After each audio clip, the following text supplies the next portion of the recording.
Assalamualaikum warahmatullahi wabarakatuh. Kembali lagi di channel Portal Dimensi dan tentunya masih bersama saya Kang Selamat di sini. Kali ini Kang Selamat akan menceritakan sebuah kisah yang berjudul Bahandang. Cerita ini ditulis oleh Yasmin Rumi. Sebelum kita masuk ke ceritanya, buat kalian yang belum subscribe channel ini, tekan tombol subscribe-nya terlebih dahulu dan tekan tombol notifikasinya agar kalian tidak ketinggalan cerita terbaru dari Portal Dimensi. Dan jangan lupa juga follow Instagram Portal Dimensi.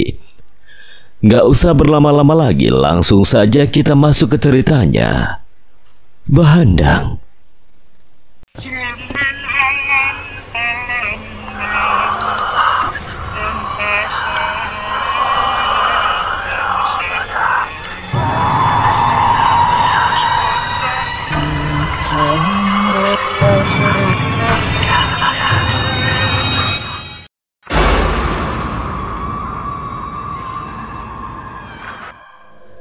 Penyatuan mereka telah usai. Raka Balu membawa Kalawa kembali ke gubuk dan keduanya ditambatkan tidak jauh dari sana.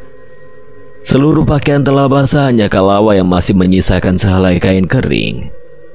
"Pakai cepat kain cualmu itu, Dinda." Sementara Kalawa mengganti pakaiannya yang basah, Raka Balu menghidupkan api, menggantung baju dan jubahnya tidak jauh dari perapian agar bisa kering. Ada periuk dari tanah liat di gubuk itu. Raka Balu meraihnya. Lalu ke belakang gubuk merurut beberapa tangkai daun kelor untuk direbus. Dengan celana yang basah dan bertelanjang dada, Raka Balu duduk bersih-dekap di dekat perapian, menghalau rasa gigil yang menggigit sekujur pori-porinya. "Kanda." Kalawa mendekat, tubuhnya pun hanya dililit sehelai kain cual dari dada sampai sebatas lutut. Raka Balu menoleh lalu menarik Kalawa duduk di pangkuannya, melebur dingin dari hawa hangat perapian. "Dinda, tunggu di sini, Kanda akan berburu sebentar." Kalawa lekas menahan dada Raka Balu, tidak membiarkan suaminya itu beranjak. "Sudah gelap, Kanda. Lagi pula ini masih hujan. Dinda sudah cukup makan siang tadi." Raka Balu menurut saja mereka akan melewatkan malam ini dengan perut yang sama-sama lapar. "Dinda, sanggullah rambutmu yang basah ini." "Biarkan kering dengan sendirinya, Kanda." Kalawa melingkarkan lengannya di leher Raka Balu, berharap bisa sedikit menghalau gigil yang dirasakan suaminya. Rebusan daun kelor telah mendidih. Setelah sedikit hangat, Raka Balu meminta Kalawa untuk meminumnya. "Apa ini, Kanda? Kenapa Dinda harus meminumnya?" "Ini rebusan daun kelor, minumlah." "Kanda." "Tidak, ini hanya untuk Dinda." Pelan tapi pasti Kalawa meneguk sampai tidak tersisa air rebusan yang dibuat khusus oleh suaminya. Malam kian pekat dan pasangan suami istri itu masih betah duduk berpangku saling menyalurkan rasa hangat. "Sepertinya sudah larut. Kita tidur sekarang." Kalawa berjingkat masuk ke gubuk. Ia berbaring meringkuk menjaga punggungnya yang terluka. Tidak lama Raka Balu masuk meninggalkan perapian di emper gubuk. "Kanda, biar kain ini untuk kita tidur." Kalawa tidak sampai hati melihat Raka Balu tidur dengan celana yang setengah kering itu. Ia rela berbagi, biarlah kain itu dipakai berdua daripada dililitkan ke tubuhnya. "Jadi Dinda ingin tidur tanpa pakaian apapun? Tolong jangan memancing, Dinda." Ujaran Raka Balu membuat Kalawa malu jadi serba salah. Bukan begitu, tapi..." "Sudah, tidur saja. Kalau tidak ingin Kanda kedinginan, maka peluklah." Hangat tembusan nafas Raka Balu menerpa kulit leher, sebab lelaki itu menelusupkan wajahnya di ceruk leher sang istri. Kalawa ingin tidur, tapi percintaan petang tadi membuat mata enggan terpejam. Sedangkan Raka Balu sudah mendengkur dalam pelukan Kalawa yang memang lelah luar biasa setelah pulang dari wilayah Gelarak. Lalu menyusul Kalawa ke Telaga Bahandang. Mengingat sentuhan-sentuhan lembut dari Raka Balu membuat darah Kalawa berdesir. "Kanda." Tiba-tiba Kalawa jengah sendiri ketika mengingat bagaimana Raka Balu memberikan kecupan-kecupan kecil di sekitar leher dan buah dada. Patut diacungi jempol bila suaminya itu pemain handal lihai membuai. Sekali diperawani oleh Raka Balu saja, Kalawa langsung mengawang, indah, nikmat, dan tidak terlupakan. Raka Balu menggeliat pelan, dingin malam membuatnya gigil luar biasa. Kalawa benar-benar tidak tega dan akhirnya bangun perlahan untuk melepaskan kain cual yang dipakainya. Hawa dingin langsung menggerogoti kulit sampai ke tulang. Lekas Kalawa menghamparkan kain itu menutupi tubuhnya dan tubuh Raka Balu. Kalawa pun berusaha untuk tidur sampai akhirnya ikut menjelajahi alam mimpi di malam yang indah. Serupa malam pengantin yang terlewatkan, Danu menunggu Raka Balu malam ini. Ia terlalu rindu. Setelah hampir seminggu Raka Balu baru kembali dari wilayah Gelarak. Itu pun bertemu hanya sejenak, kemudian Raka Balu tidak muncul lagi sampai malam. Danum sedikit kecewa manakala suaminya itu tidak kembali mendatanginya, padahal Sanja nyaris setiap malam dininabobokan olehnya. Baiklah, aku tidak perlu egois karena mungkin banyak urusan. Danum meyakinkan diri sendiri sebelum akhirnya tidur dalam sepi. Ia sama sekali tidak tahu bahwa suaminya pergi menyusul Kalawa. Sampai malam beranjak, orang yang ditunggu tidak juga datang. Setiap pintu yang berdiri dikiranya adalah Raka Balu. Nyatanya para dayang yang sibuk mengurusi segala keperluannya. Cempaka, apa kau melihat suamiku di harem? Siapa tahu saja Raka Balu menginap di kamar istrinya yang lain. Gadis pengganti Kalawa itu menggeleng. Sejak kemarin tidak melihat empuh. Bila tidak ada di harem, kemana lagi suaminya itu jika bukan di kediamannya sendiri? Bukan. Untuk itu, Danum lekas mandi lalu mempercantik diri menemui suaminya secara langsung. Bersama para dayang yang mengekor dan juga Sanja yang berjalan beriringan dengannya. Nak, nanti marahi saja ayah karena tidak mengunjungi kita semalam.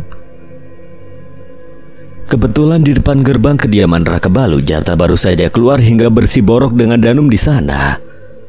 Selamat pagi Nyayu, selamat pagi gadis kecil yang cantik. Jata, kau dari dalam. Suamiku sudah bangun. Jata terdiam sesaat, bingung melandainya apakah harus jujur atau tidak, tapi tidak mungkin untuk berbohong. Bagaimana jadinya jika Danum langsung menerobos masuk hendak menemui Raka Balu? Dengan sangat terpaksa Jata berkata jujur.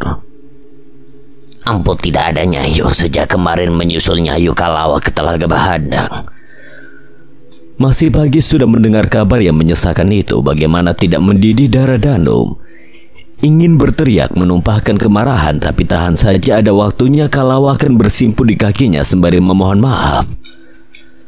Danum tidak bicara lagi. Dari tempat itu ia menemui ayah mertua yang dikabarkan sakit lebih dari seminggu ini.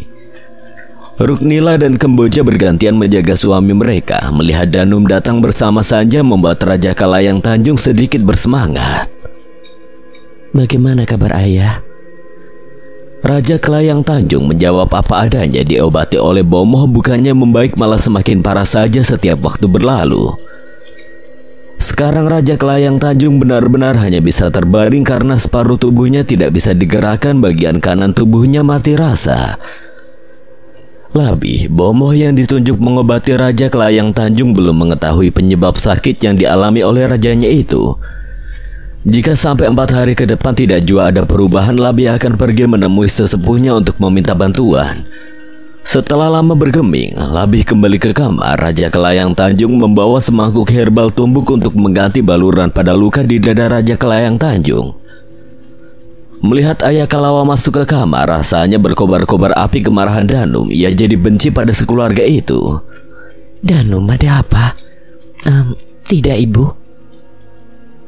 Bukankah aku dengar jika Raka Balu sudah pulang? Kenapa tidak ke sini? Kemboja bersuara. Danum harus pandai berbohong jika tidak ingin ketahuan apa yang dilakukannya kemarin terhadap Kalawa. Hukum cambuk lalu diasingkan tidaklah main-main. Namun seandainya dirinya disalahkan, sudah ada bukti untuk memperkuat hukuman yang telah dilakukannya karena Kalawa memang dituduhnya ingin meracuni. Sebab 2 botol madu itu mendadak berbusa mirip makanan yang telah basi. Mungkin Kanda sedang lelah setelah menempuh perjalanan jauh sendirian. Kedua wanita parubaya itu manggut saja, berpikiran benar jikalau Raka Balu sedang memulihkan tenaga sekarang. Ya memang benar jika Raka Balu sedang memulihkan tenaga setelah terkuras mewarnai selirnya. Ia pun masih nyaman meringkuk dalam gubuk kecil yang penuh ketenangan sendirian karena Kalawa sudah lebih dulu bangun.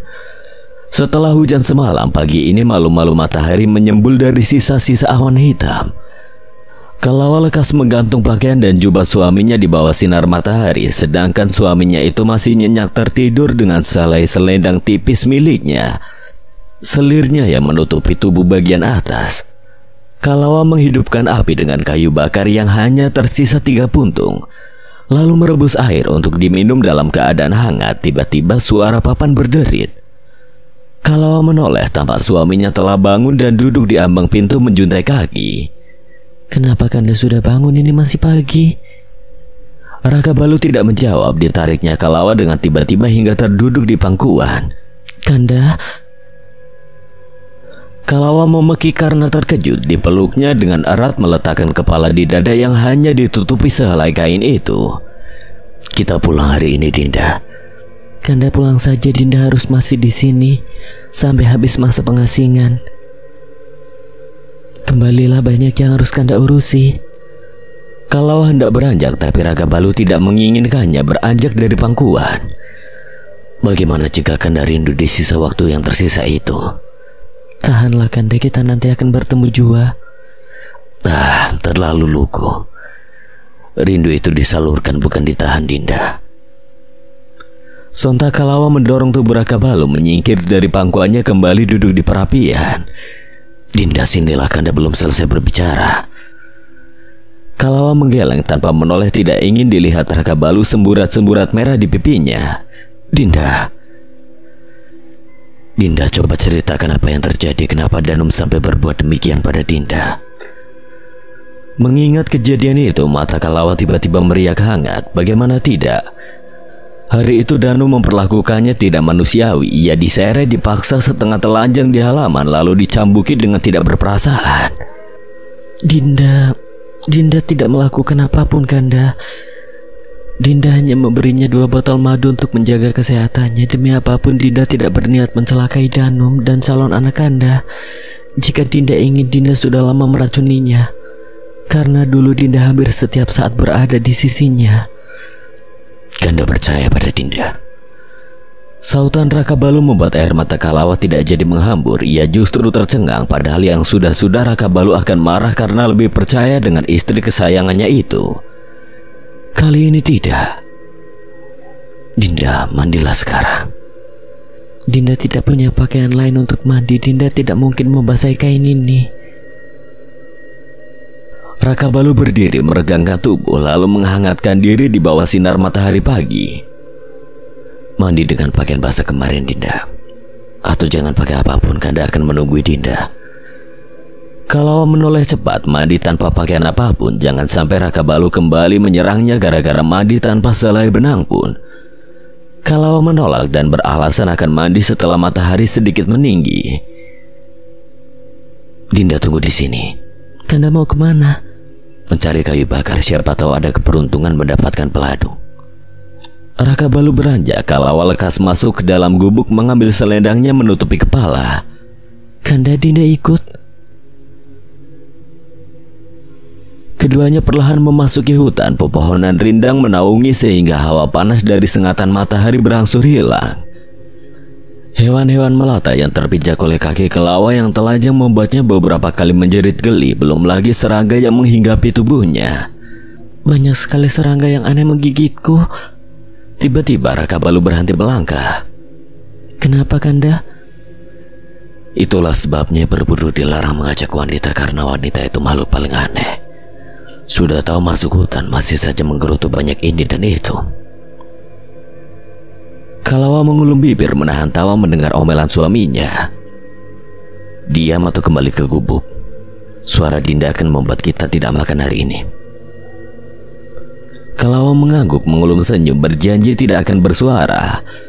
Lama memasuki hutan dan mereka hanya mendapatkan buruan 3 ekor burung puyuh. Lumayan daripada tidak sama sekali. Raka Balu memanggul kayu bakar, sedangkan Kalawa menenteng 3 burung puyuh yang telah disembelih suaminya. Sudah keluar dari hutan, mereka melewati hamparan ilalang. Di sana Kalawa lekas menapak langkah Raka Balu membuat suaminya itu terkejut. Ada apa, Dinda? Ada yang terbakar, Kanda. Kontan saja Raka Balu menoleh ke arah gubuk yang tidak jauh dari sana, tapi gubuk itu baik-baik saja. Apa yang terbakar? Kulit Dinda. Astaga, nyaris Raka Balu panik dibuatnya. Salah siapa? Bukankah Dinda sendiri yang ingin ikut? Raka Balu menggeleng kembali melangkah sembari memanggul kayu di pundaknya. Sesampainya di gubuk, ranting-ranting kering Raka Balu tumpuk di sisa bara-bara menyulut api hingga membesar.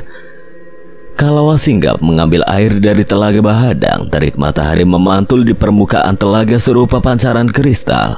Memipih bak cermin memantulkan kilau permata. Di tepi telaga, Kalawa mengisi seperiuk air. Namun aneh, tiba-tiba air telaga kemerahan itu meriak, dan lebih aneh lagi meriak di sekitar Kalawa mengambil air saja. Semerbak aroma harum menguar dari segala penjuru setelah air telaga beriak. Tidak salah lagi, aroma memiliki eksotis yang dalam. Kaya manis, hangat, kayu, tembakau, madu, aroma bersahaja dengan nada maski kebinatangan adalah aroma gaharu. Kalawa menoleh ke sana kemari seandainya ada orang lain di sana, tetapi hanya ada dirinya dan sang suami di emper gubuk menyiangi burung puyuh hasil buruan. Kalawa bergidik tidak ambil pusing, bisa saja aroma itu berasal dari pohon gaharu sendiri yang ada di hutan sana. Sejenak tenang, air telaga kembali meriak jadi mengherankan Kalawa. Air itu seolah berbisik meminta Kalawa untuk berendam di sana. Tak lama kabut tipis turun mengelilingi Kalawa serupa partisi melindungi Kalawa, tidak menaruh duga yang aneh-aneh. Kalawa pun menanggalkan kain cual yang menutupi tubuhnya, sementara kabut tipis itu melindunginya sampai mencelupkan diri dalam telaga. Wangi ini.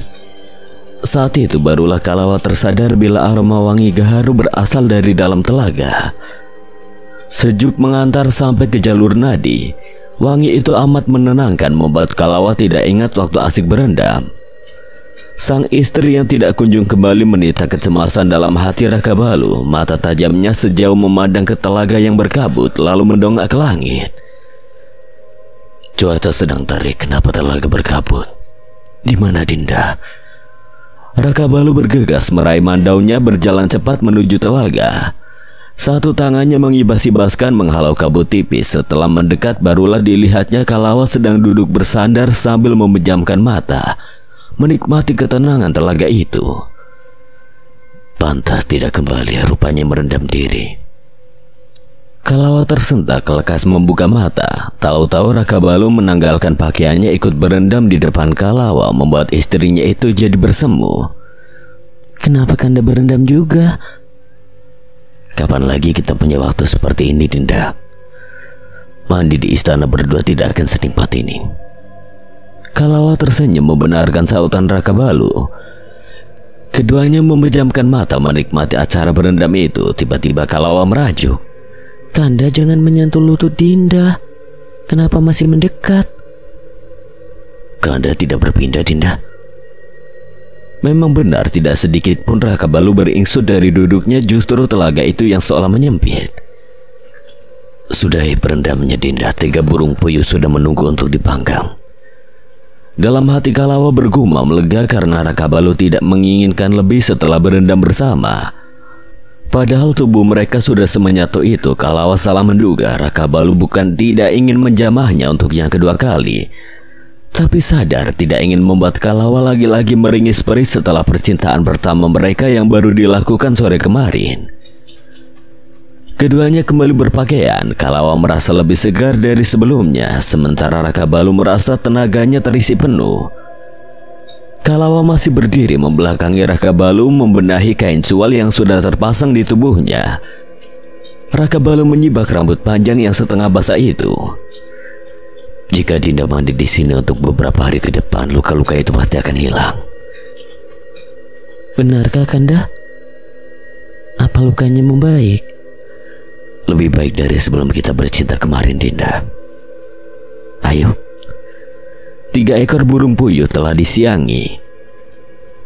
ditusuk dengan sebilah ranting dan digantung di atas bara. Bagaimana kalau kita tinggal di sini saja, menjadi rakyat biasa menikmati hidup? Kalawa yang duduk di samping Rakabalu perlahan menyandarkan kepalanya di pundak lebar itu. Terkadang hidup sederhana seperti ini jauh lebih bahagia kan Kanda? Rakabalu tersenyum mengusap pucuk kepala Kalawa dengan lembut, masih asik bercengkrama sembari menunggu masakan matang. Keduanya diherankan dengan suara dentaman tapak kuda. Kanda, ada yang datang.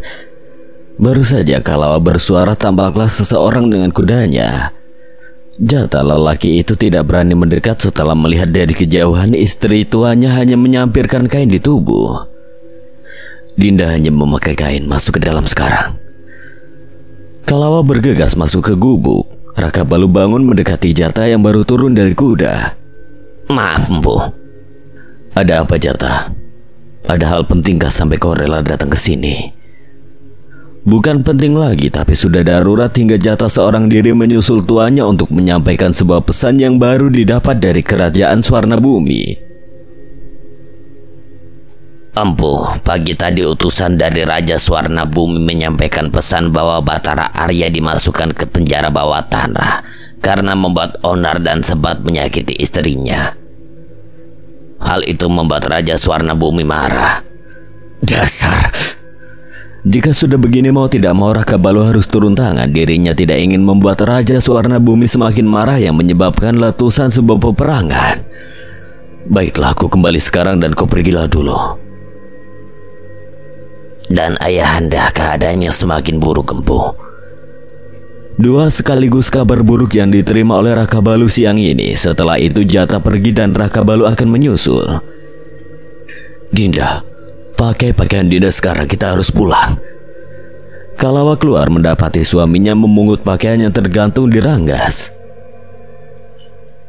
Ada apa Kanda? Ada masalah? Rakabalu memberikan pakaian bagian atas Kalawa dan memintanya untuk segera memakai. Keadaan ayah semakin parah dan Arya membuat onar di kerajaan Swarna Bumi. Gara-gara itu keduanya bergegas berpakaian dengan semestinya, kemudian pergi menunggangi satu kuda. Sesampainya di kerajaan, debaran Kalawa semakin tidak terkendali. Ia sedikit cemas kembali ke harem. Namun ia tidak akan kembali sendiri, ada Rakabalu yang akan mengantarnya sampai kamar. Cinda yang masih mengemasi kamar terkejut dengan kedatangan pasangan suami istri itu. Senang pun apalagi saat Kalawa kembali pulang. Nyayu. Cinda ingin memeluk tapi tangan besar Rakabalu sigap menghalanginya. Jangan sampai luka di punggung selirku melebar lagi gara-gara pelukanmu, Cindai. Dinda, jangan keluar kamar untuk saat ini. Kalau ada yang membawa makanan dari luar, suruh Dayang mencicipinya. Dan kalau ada burung punai yang bertengger dekat jendela, segera tutup. Istirahatlah sekarang. Kalawa yang diperlakukan lembut, malah Cinda yang terbawa perasaan sampai tersenyum-senyum sendiri melihat perhatian tuan pada selirnya. Berhenti tersenyum seperti itu, Cindai. Kamu membuatku ikut malu. Rasa kasmaran itu jadi menular pada Cinda dan dayang-dayang yang lain menyaksikan dengan romantis adegan itu. Rakabalu akan ke Balairung sekarang melihat keadaan ayah yang katanya semakin parah. Namun sebelum itu ia harus mengajari Danum tata cara berperilaku yang baik sebagai seorang permaisuri. Kanda, baru saja Rakabalu akan mendatangi kamar permaisuri, tapi suara permaisurinya itu tiba-tiba berseru dari arah belakang.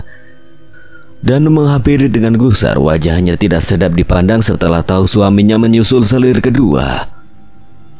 Kebetulan kita perlu bicara. Lepas Kanda, jangan sentuh Dinda. Apa yang sudah Kanda lakukan dengan Kalawa? Harusnya Kanda yang bertanya seperti itu. Apa Dinda tidak sadar semua perbuatan Dinda sudah keterlaluan?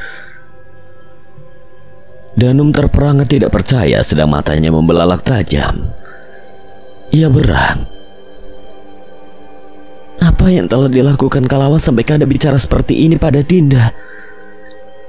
Dia merayu Kanda? Pantaslah dia mendapatkan hukuman seperti itu karena telah berniat mencelakai Dinda. Biasanya Rakabalu diam saja, tidak ingin berdebat dan tidak ingin ambil pusing. Tapi kali ini tingkah Danum tidak bisa didiamkan lagi. Rakabalu akan bertindak tegas.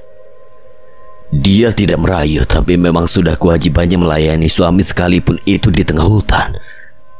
Jangan bertindak di luar batas, Dinda. Menghukum orang ada aturannya. Kanda sendiri tidak pernah menghukum orang-orang tanpa lebih dulu mendapatkan fakta.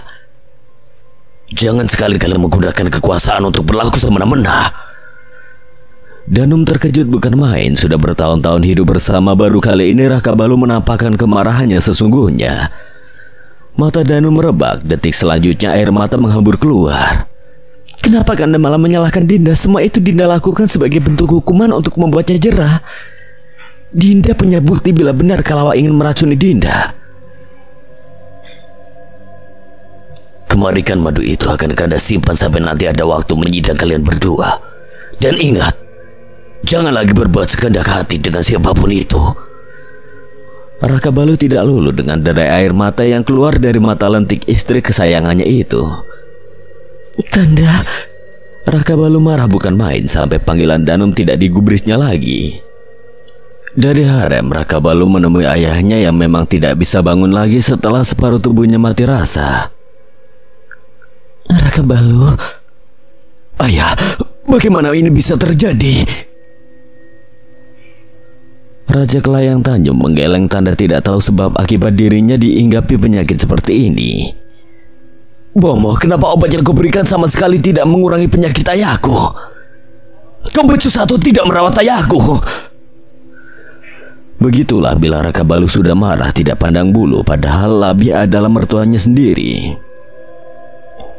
Kau ditunjuk jadi ketua pengobatan karena kepandaianmu mengobati orang. Tapi kenapa dengan ayahku kau tidak berkutik?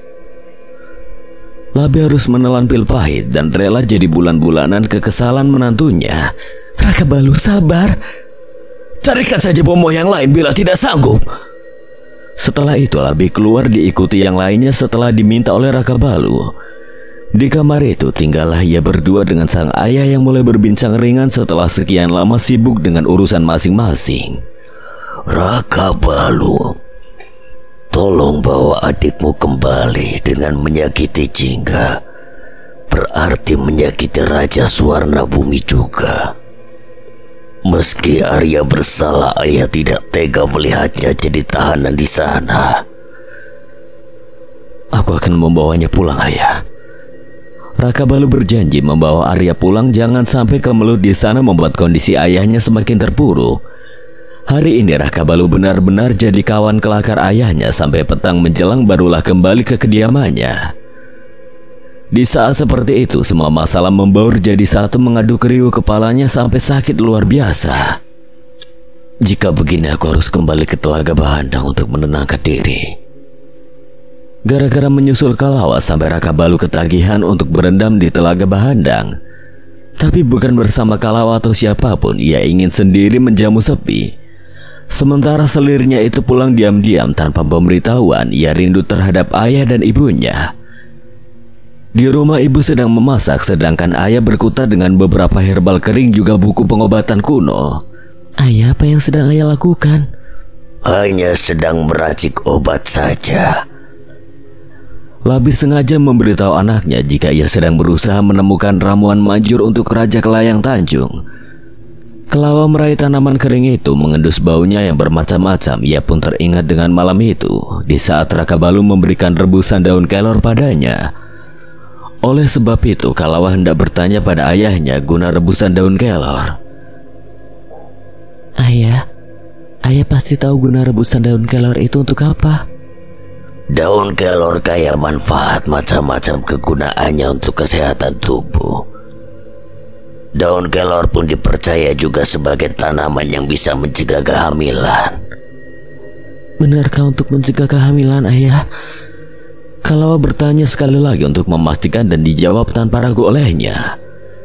Seketika Kalawa tercekat, pantas saja Raka Balu memberikan rebusan daun itu setelah menggagahinya kemarin. Kalawa tidak bisa diam saja dalam dugaan, bergegas kaki melangkah menuju kediaman sang pewaris kerajaan. Jata terkejut dengan kedatangan Kalawa malam ini, sebab itu Kalawa bukan Danum atau Amala yang sudah terbiasa keluar masuk di kediaman Raka Balu. Jata, Pampu di dalam? Iya, ada Nyayo. Masih dalam kebingungan, Jata mengantar Kalawa sampai masuk pintu kamar. Masuklah Nyayu. Tanpa menjawab, Kalawa masuk ke kamar yang sangat luas itu. Tepat di tengah ruangan, Raka Balu sedang duduk dengan beberapa buku yang berserak di meja sampai tidak menyadari kedatangan Kalawa. Kanda. Dinda. Kalawa mendekati meja dan langsung saja diajukan satu pertanyaan menohok. Kanda, katakan dengan jujur apa maksud Kanda memberikan Dinda rebusan daun kelor malam itu?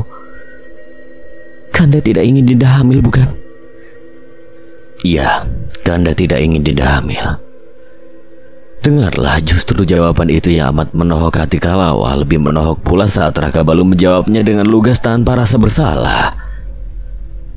Jawaban Raka Balu mengantar pedih yang melubuk di hulu jantung. Riaknya setengah dasar telaga bahandang. Tidaklah Raka Balu sadar ada sekerat hati yang tersakiti. Lalu apa guna pernikahan itu? Baiklah. Setelah itu Kalawa pergi tanpa pamit, bukan tidak nyeri. Hati terasa teremas-remas mendengar jawaban itu. Di saat para istri yang lain begitu diinginkan untuk mengandung, tapi berbanding terbalik dengan dirinya. Dinda.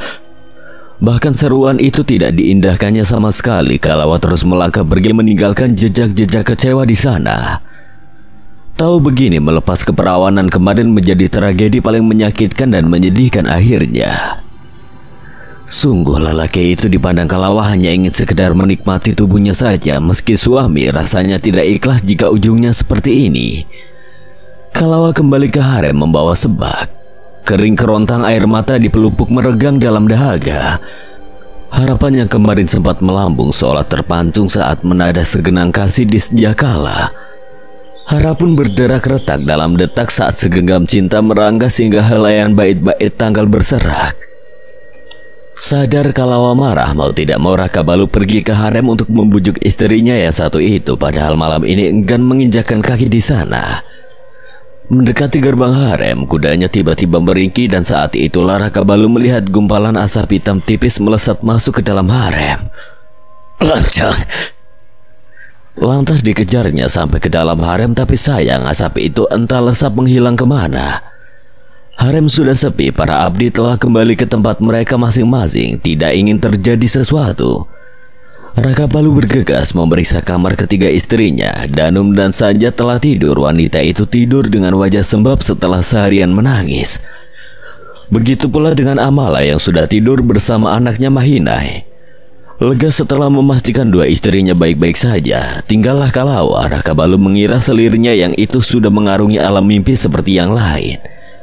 Tapi sudah semalam ini masih menyenandung kidung Melayu. Kenapa tidak tidur? Kalawa terkejut atas kedatangan suaminya yang tiba-tiba. Rupanya Kalawa tidak sendirian, ada Cindai yang menimbali senandungnya itu. Kamarnya mendadak sunyi.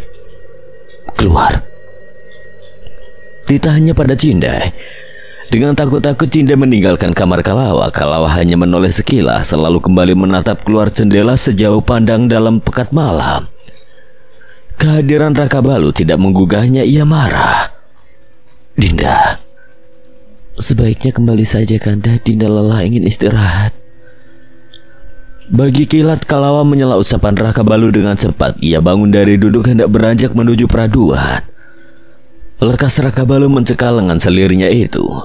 Jangan marah hanya karena Kanda tidak menginginkan Dinda mengandung. Kalimat itu bukan menenangkan, malah menambah kemarahan hingga seraut dingin yang tidak Raka Balu sukai kembali tampak di wajah Kalawa. Raka Balu memintanya jangan marah. Sebagai seorang istri tidak mungkin Kalawa tidak marah dengan keinginan semacam itu. Apa alasan Kanda tidak ingin Dinda mengandung? Apakah karena Kanda sudah memiliki 2 orang anak dari 2 istri? Dan akan menambah anak lagi dari permaisuri Kanda? Kalau begitu baiklah. Tidak mengapa. Sebagai istri seorang anak raja, bukankah Dinda memang dituntut selalu turut dan patuh?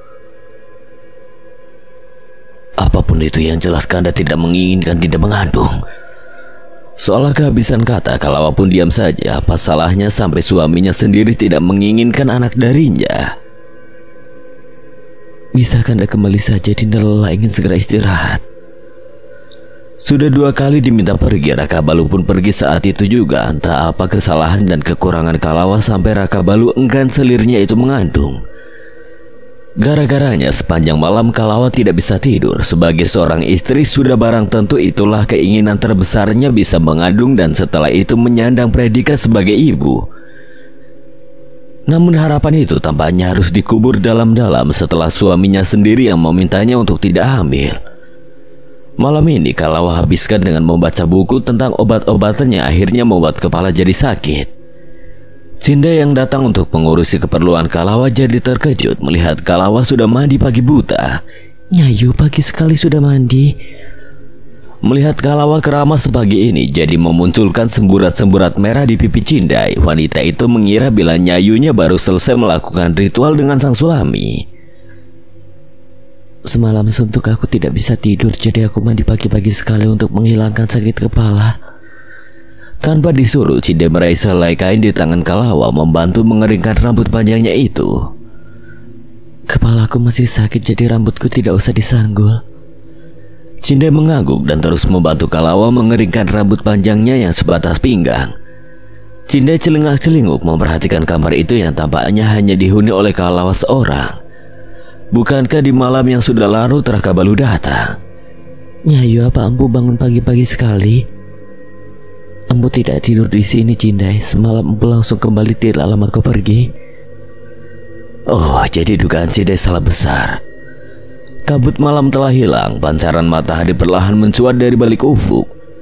Baru selesai Kalawa membenahi pakaiannya dan baru saja ingin pergi menemui orang tua, Raka Balu sudah lebih dulu datang. Semalam yang lain sudah tidur dan Dinda belum tidur. Pagi ini yang lain belum bangun tapi Dinda sudah bangun. Kalawa menoleh sekilas lalu kembali fokus membenahi canawira tali yang diselempangkan di antara buah dada. Kalawa diam saja dan diamnya Kalawa membuat Raka Balu tidak tahan. Ia meraih pinggul samping itu memupus jarak. Lalu menepis tangan Kalawa dan dirinya sendiri yang membenahi canawira di antara buah dada itu. Dinda sudah marahmu. Lepaskan, Kanda. Kalawa membuang muka seraya melepaskan eratan tangan kekar itu di pinggulnya. Dan bukannya lepas, malah semakin mengerat. Dari balik jubah Raka Balu meraih sesuatu semacam untaian tali yang mempunyai 7 simpul. Saat itu Raka Balu berjongkok di depan Kalawa. Apa yang Kanda lakukan? Kalawa hendak mundur tapi Raka Balu menahannya dan tanpa disangka menyibak baju dan menurunkan sedikit kain cual yang dipakai Kalawa. Kanda mau apa? Kanda akan pergi hari ini untuk menuntaskan masalah Arya. Ini bangsal untuk melindungi Dinda. Selama Kanda pergi jangan dilepas bangsal ini, lepas ketika hendak mandi saja.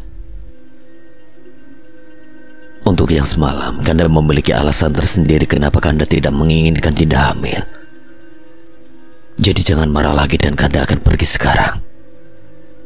Antara marah dan tidak, Kalawa berada di tengah-tengahnya. Raka Balu pun pergi saat itu juga tanpa mendengarkan ucapan apapun dari selirnya itu.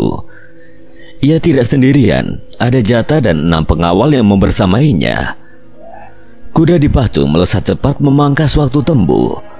Sekiranya tiba di kerajaan Swarna Bumi tidak sampai 2 hari, meski sang adik membuat onar di sana, Raka Balu tetap disambut dengan hangat dan ramah oleh Raja Swarna Bumi. Gusti Raja, atas nama adikku, aku mohon maaf yang sebesar-besarnya. Kami tidak pernah menyangka dia akan melakukan hal ini.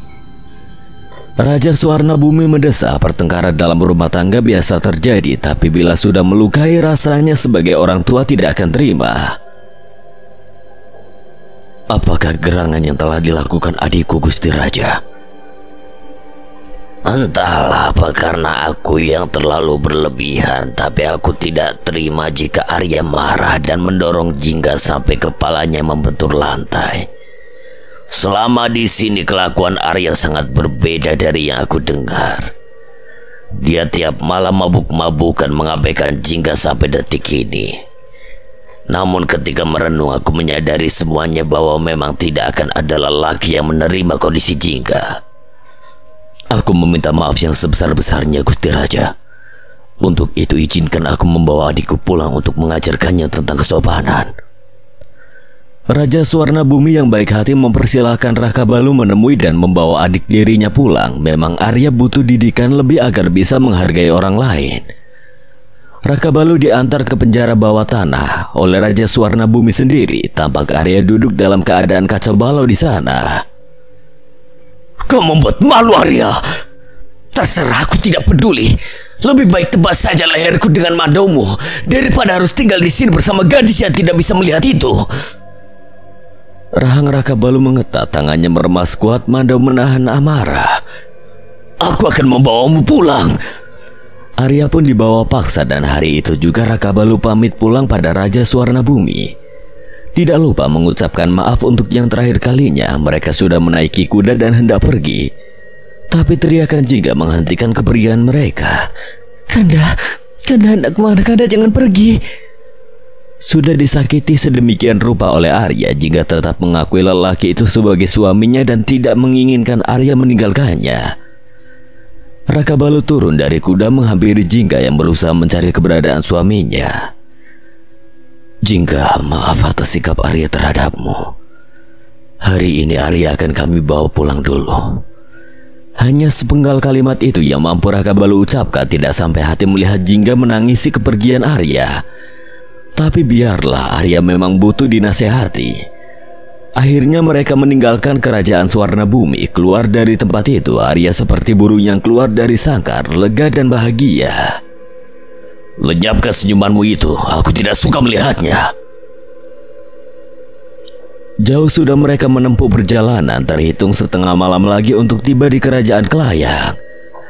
Purnama yang sempurna jadi penerangan jalan mereka malam ini. Tapi Raka Balu memutuskan untuk istirahat saja dan melanjutkan perjalanan besok pagi. Di bawah pohon akasia yang besar, mereka bernaung melepas lelah malam ini. Silakan istirahat dan kita akan melanjutkan perjalanan besok pagi. Semuanya menurut dan mulai mengistirahatkan tubuh. Raka Balu duduk bersih-dekap menyandar pada pohon akasia memejamkan mata.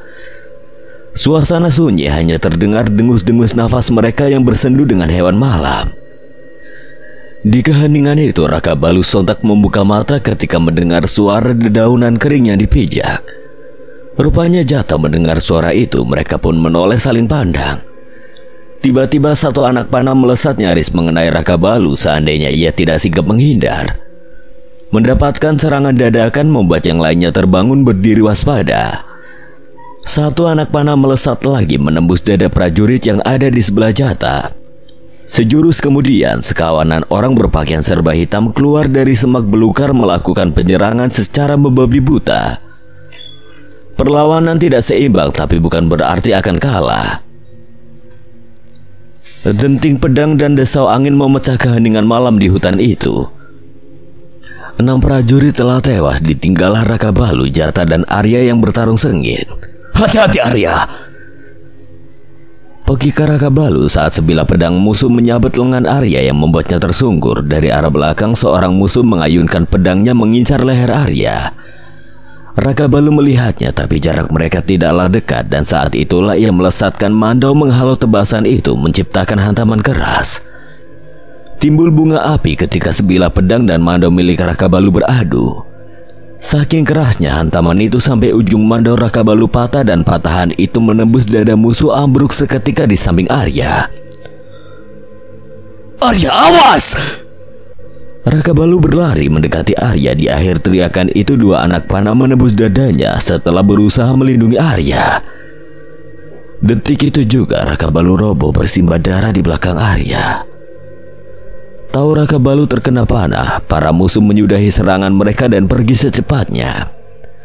Di saat yang bersamaan, Kalawa hendak mengganti pakaian sebelum tidur. Ketika membuka baju, tiba-tiba bangsal yang dipasang oleh Raka Balu terlepas begitu saja dan jatuh di lantai.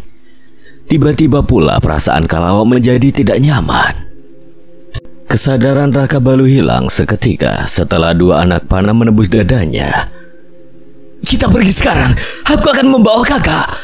Arya berusaha menaikkan Raka Balu ke punggung kuda dibantu oleh Jata. Mereka pun melesat pergi menembus malam diiringi remang bulan. Kedua kuda itu dipacu secepat mungkin untuk sampai di istana, karena Raka Balu tidak hanya tertusuk anak panah biasa, Ketika anak panah menancap di ujungnya patah, bukan berarti terlepas. Sebab memang didesain ujungnya sepanjang jari telunjuk diketingkan dan disitulah racun panah itu. Kalau sudah tertancap, racun akan menjalar melalui darah sampai ke jantung. Racun dari batang pomai itu tidak akan mematikan bila tertelan, tapi bekerja dengan mujur bila terjadi kontak dengan darah, dan Rakabalu sekarat karena panah beracun itu menembus dadanya. Sedangkan Kalawa duduk termangu di dekat jendela setelah berusaha memasang bangsal itu, tapi tidak bisa. Kalawa tidak tahu bagaimana cara memasang bangsal yang benar. Ia pun tahu benda itu setelah Rakabalu membawanya. Kalawa menganggap lepasnya bangsal itu adalah firasat buruk karena seiringan dengan perasaan yang tiba-tiba tidak nyaman. Kanda tidak apa-apa kan? Kalawa bermonolog penuh harap. Ia menuang resah hingga menggenang di ujung langit malam. Sejak kembali dari Telaga Bahadang, Kalawa tidak pernah tidur nyenyak sampai malam ini. Ada-ada saja hal yang membuatnya tidak bisa memejamkan mata. Selarut itu Kalawa masih betah duduk di dekat jendela sepemandangan ke arah purnama. Kalawa tercenung duduk di lincak bertopang dagu di jendela hingga tidak sadar segumpal asap hitam tipis melindap masuk dari bawah celah pintu. Asap itu bagai merayap di lantai menuju Kalawa dan tanpa disadari mengerubungi kedua kakinya, masuk ke tubuh melalui selat jari-jari kaki. Sebelumnya Kalawa merasa baik-baik saja, tapi mendadak dadanya terasa sesak, kepala berdenyut hebat. Kenapa ini? Pandangan Kalawa perlahan mengabur, lalu berusaha bangun, tapi limbung nyaris terjerembab. Dada dan kepala yang sama sakitnya membuat Kalawa tidak mampu berjalan menuju ranjang yang berjarak 2 depa. Nafas mulai tersengal, Kalawa tidak kuasa lagi menahan ambruk di samping lincak. Tidak seorang pun mengetahui sampai Cindai sendiri yang memergoki Kalawa tergeletak di lantai pagi itu. Nyayu, Pekikan Cindai membuat terkejut para abdi yang berlalu lalang di depan sana. Kepanikan itu selaras dengan kedatangan Arya yang membawa kakaknya dalam keadaan sekarat. Semua panik dan heboh mengetahui Rakabalu terluka parah hingga kabar itu sampai ke telinga Raja Kelayang Tanjung dan istrinya Ruknila. Rakabalu! Ruknila menghambur masuk ke kamar saat melihat anaknya dibopong Arya dan Jata. Apalah daya Raja Kelayang Tanjung yang tidak bisa bangun melihat langsung keadaan anaknya. Apa yang terjadi? Kami diserang dan kakak terkena panah ketika melindungiku. Ada sesal dalam hati Arya karena sempat membenci kakak tirinya itu. Kebetulan Labi tidak berada di istana setelah izin pamit pergi ke selatan menemui sesepuh. Jadi Bomo yang lain dipanggil untuk segera menolong Rakabalu yang sudah sekarat. Dengan tergesa Bomo itu datang dan memeriksa keadaan Rakabalu tanpa membuang waktu. Denyut nadi samar tapi masih terasa degupnya. Racun itu memang menjalar ke seluruh tubuh melalui aliran darah, tapi Rakabalu bukan orang yang mudah tumbang. Walau sewaktu kecil sampai remaja pernah mengalami sakit keras, selalu lelaki tua datang mendekati Ruknila yang berdiri gelisah menunggui anaknya. Tenanglah Ruknila. Cucuku dilindungi oleh roh leluhur, ujar lelaki tua yang tidak lain adalah kakek buyut Rakabalu. Tangis Ruknila terhenti. Ia memandang lega ke arah lelaki tua itu. Terlalu panik sampai Ruknila lupa bila anaknya itu memang punya pelindung yang lain. Bomo, cabut saja ujung panah itu dan obati dengan semestinya. Hayang nama lelaki tua itu kemudian pergi setelah berujar demikian. Mendapati ucapan seperti itu, Bomoh muda pun segera melaksanakan perintah dengan mencabut hati-hati bagian tajam ujung anak panah. Selepas Hayang pergi, Cindai pula yang menghampiri Ruknila dalam keadaan panik. Ada apa, kenapa kau panik begini Cindai? Nyayu Kalawa pingsan di kamar. Semua orang terkejut mendengarnya. Kebetulan Danum dan Amala hadir juga di sana. Ruknila mempercayakan anaknya pada Bomoh muda itu dan dirinya pergi bersama Cindai ke harem memastikan keadaan Kalawa. Tidak ada lelaki manapun di harem. Terpaksa Ruknila meminta penjaga gerbang harem untuk membopong Kalawa.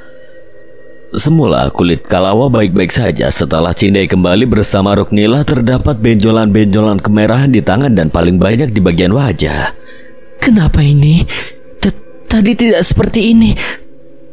Tadi tidak ada benjolan-benjolan ini.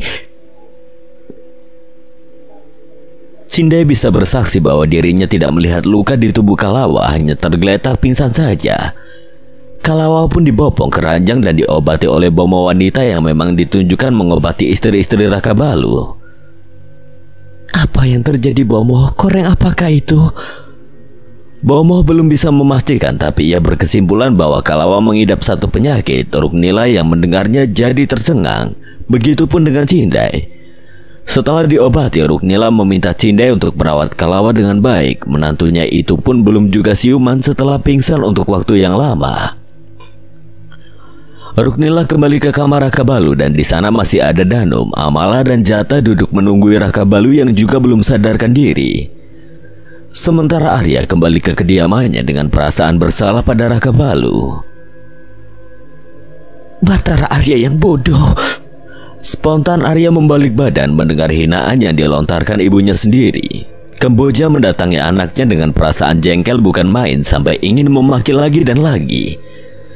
Kenapa ibu mengatakan bodoh? Ya, kau memang anak yang bodoh. Sudah nyaman kau tinggal di kerajaan Swarna Bumi dengan derajat yang tinggi jadi penerus Raja Swarna Bumi. Tapi kau dengan bodohnya berulah di sana dan sekarang Raka Balu terluka hanya untuk melindungimu. Jadi ibu setuju aku menikah dengan gadis buta itu karena Raja Swarna Bumi telah menjanjikan kekuasaan untukku, ha? Aku tidak percaya ini. Arya balik melemparkan sarkasan tajam. Tidak disangka bahwa sang ibu menyetujui pernikahannya dengan Jingga hanya karena tahta. Raja Swarna Bumi memiliki 2 anak, Jingga dan seorang lagi kakak lelakinya yang bernama Wiru. Jingga tidak bisa melihat dan Wiru sejak lama sakit-sakitan, sedangkan Raja Swarna Bumi tidak memiliki saudara lain lagi untuk meneruskan tahta. Oleh sebab itu, ia berjanji akan memberikan tahtanya pada seseorang yang tulus menikahi anaknya Jingga. Harusnya kau memimpin kerajaan Swarna Bumi, bukan kembali lagi ke sini sebagai adik tiri yang selalu tunduk di bawah perintah Raka Balu. Sungguh Arya tidak menyangka ibunya memiliki sifat tamak. Kemboja mendengus marah lalu pergi meninggalkan anaknya itu. Ia menuju kediaman Raka Balu untuk berkunjung. Ternyata tidak menunggu lama. Setengah hari berlalu, lelaki itu sudah siuman setelah dihujami panah beracun sebanyak 2 kali. Mata sendu itu mengerjap berkali-kali, kemudian terbuka dengan semestinya, dan pemandangan pertama yang dilihatnya adalah wajah-wajah cemas orang yang dikenali. Syukurlah kau sudah sadar, nak. Semuanya pun bernapas lega tahu Raka Balu telah siuman melewati masa sekarat. Roh leluhur memang selalu melindunginya. Kanda. Danu menghambur memeluk suaminya itu, tidak lupa meminta maaf atas kesalahannya kemarin. Sudahlah Kanda, tidak marah. Semua hadir di sana dan hanya Kalawa yang tidak menampakkan batang hidungnya sampai Raka Balu mengira bahwa Kalawa masih marah karena tidak datang menemuinya yang terluka parah. Di mana Kalawa? Raka Balu bertanya pada siapapun yang bisa menjawab, lantas Ruknila yang menyahut. Kalawa tidak bisa ke sini, Raka Balu. Dia pingsan di kamar. Ruknila tidak ingin membuat Raka Balu khawatir selepas melalui masa sekarat. Kanda jangan terlalu cemas, Kalawa akan baik-baik saja. Jangan pikirkan siapapun dulu, fokuslah dengan kesembuhan Kanda. Danu menimbali seberapa besar melapangkan hati. Rasa-rasa tidak suka itu tetap saja ada. Raka Balu hanya diam. Sejuta pertanyaan terangkum dalam benaknya. Bagaimana Kalawa akan datang bila dirinya saja belum sadar dari pingsannya? Sudah seharian Kalawa terbaring tidak sadarkan diri hingga Cindai semakin cemas dibuatnya. Nyayu, bangunlah dan cepat sembuh. Apa Nyayu tidak mau menjenguk empu yang juga sedang sakit? Hingga malam tiba barulah terlihat tanda-tanda Kalawa siuman. Ia meracau pelan dengan mata terpejam. Nyayu, bangunlah. Mata Kalawa perlahan terbuka. Sakit. Sadar-sadar Kalawa merasakan perih dan panas hampir di sekujur tubuh. Banyak benjolan yang mulai bernanam membuat Kalawa terkejut bukan main. Apa ini? Aku mendapati Nyayu pingsan di kamar dan koreng itu baru muncul pagi tadi. Nyayu tidak usah khawatir karena Bomo sudah meramu obat untuk Nyayu. Ia menunjuk semangkuk obat dengan aroma menyengat yang telah diracik untuk mengobati koreng bernanah itu. Cindai masih bergeming di samping Rajang. Sorot matanya menampakkan keraguan, ragu untuk memberitahu Kalawa tentang keadaan Raka Balu. Nyayu, hari ini Empu sudah pulang, tapi... Tiba-tiba keraguan itu semakin mencuat membuat Kalawa menautkan alis. Tapi kenapa, Cindai? Tapi Empu pulang dalam keadaan terluka, Nyayu. Kabarnya mereka diserang dari sekelompok begundal dan Empu terkena panah. Kanda baik-baik saja. Seketika Kalawa dan Cindai menoleh ke arah pintu. Kanda. Kalawa terdiam memandangi lelaki yang berdiri di ambang pintu, sedangkan Cindai ternganga tidak percaya. Bukankah lelaki itu pagi tadi pulang dengan luka parah? Raka Balu berjalan pelan sembari memegangi dada mendekati ranjang di mana selirnya terbaring lemah. Kanda, apa yang terjadi? Raka Balu duduk di sisi ranjang. Cindai pun dimintanya untuk keluar. Kanda tidak apa-apa, hanya terkena panas saja. Hanya terkena panas saja, seolah kejadian semalam serupa permainan biasa, padahal dirinya sudah meregang nyawa. Kalawa pun bangun duduk bersandar. Ia jadi tidak nyaman dengan tatapan mengamati dari suaminya, walaupun ada gara-gara beberapa koreng yang mulai bermunculan di wajah. Tanpa bicara, Raka Balu menyibak baju Kalawa hingga tampak perut mulusnya. Di mana bangsalmu, Dinda? Kalawa mendongak tatkala pertanyaan itu mengingatkannya pada jalinan tali 7 simbol. Ada, Kanda, bangsal itu lepas sendiri dan Dinda tidak bisa memasangnya. Di mana bangsalnya? Kalawa merogoh bawa bantal mengambil bangsal itu. Cepat Raka Balu meraihnya lalu dililitkan kembali ke perut Kalawa. Bangsal ini Kanda buat untuk menjaga Dinda selama Kanda pergi, dan memasangnya memang tidak boleh sembarangan. Salah-salah bisa tidak berfungsi. Kenapa Kanda membuatkan ini untuk istri-istri Kanda? Bukankah selama berada di sini tidak ada sesiapa pun yang bisa melukai kami? Memang tidak seorang pun berani menyentuh wanita milik Raka Balu. Siapapun itu sudah pasti berhadapan dengannya. Kanda hanya membuatkan untuk Dinda. Raka Balu menyahut tanpa sadar, membuat Kalawa kembali bertanya. Hanya untuk Dinda saja, kenapa? Bukankah Nyayu Danum yang lebih pantas Kanda buatkan ini, apalagi sedang mengandung? Raka Balu terdiam karena ada satu alasan yang tidak disampaikan pada selirnya itu untuk saat ini. Diamnya Raka Balu serupa embun yang menyimpan misteri layunya Kuntum Melati. Ingat, lepas bangsal ini hanya ketika pergi ke tandas dan saat kita berhubungan badan. Bila Dinda tidak bisa memasangnya, peganglah bangsal ini dan tunggu sampai Kanda datang. Kalawa mengangguk saja meski ada tanya yang belum tersampaikan. Kenapa harus dirinya? Apakah suaminya itu hanya takut dirinya seorang yang terluka sedangkan yang lain tidak? Bagaimana dengan Danum yang seantero kerajaan tahu bila wanita itu istri kesayangan Raka Balu? Harusnya Danum yang lebih diutamakan sebagai permaisuri, bukan Kalawa yang hanya selir dari seorang anak tabib. Kanda kembalilah dan istirahat, Kanda pun terluka.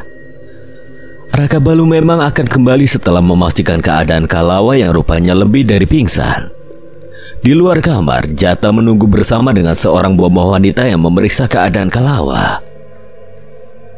Ada apa? Empu, ada yang ingin disampaikan oleh Bomo. Pandangan Raka Balu berpindah ke arah wanita parubaya yang berdiri tertunduk. Kau ingin mengatakan bahwa selirku bukan sakit biasa? Aku sudah tahu. Jata mendongak heran dari mana tuannya itu tahu, sedangkan Bomo belum mengatakan apapun. Lantas Raka Balu pergi begitu saja meninggalkan harem. Empu, apa sakitnya Yu Kalawa memang bukan sakit biasa. Raka Balu berhenti melangkah bukan karena pertanyaan Jata, tapi nyeri di dada yang datang dan pergi. Ia menarik nafas pelan-pelan meredam rasa sakit. Ya, selirku memang bukan sakit biasa. Dia diteluh. Sakit itu sama dengan sakit yang diderita sepupuku dulu. Siapa yang berbuat seperti itu, Empu? Setauku Nyayu Kalawa adalah perempuan baik yang banyak temannya. Tidak mungkin punya musuh, dan aku pun tidak menyangka jika Empu sudah tahu guna-guna itu. Jika aku tahu siapa dalangnya, maka akan sudah kutebas batang lehernya. Sudah lama aku tahu ada seseorang yang berniat jahat, bahkan sehari setelah menikah denganku. Ada yang langsung menggunakan karuhe kepadanya yang disalurkan melalui kicauan burung punai. Itulah sebabnya aku membuatkan bangsal untuk Kalawa demi melindunginya selama aku pergi. Tapi bangsal itu entah bagaimana bisa terlepas. Kini Jata tidak heran tuannya itu memang selalu cerdas dan cepat mencari titik vital dalam sebuah masalah. Raka Balu tidak tahan lagi dengan sakit yang mulai menggila. Kembali ke kamarnya secepat mungkin karena memang tidak dianjurkan banyak bergerak. Tidak ayal luka pun kembali berdarah hingga membasahi kain penutup. Ampuh, tidak usah Jata, aku hanya perlu istirahat. Sejurus kemudian, Danum datang setelah menidurkan Senja dan Jata pamit undur diri. Kenapa Dinda kemari? Harusnya Dinda tidur sekarang.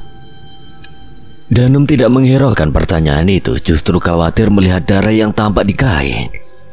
Inilah yang membuat Dinda kemari. Lihatlah, luka ini berdarah lagi karena Kanda tidak bisa diam.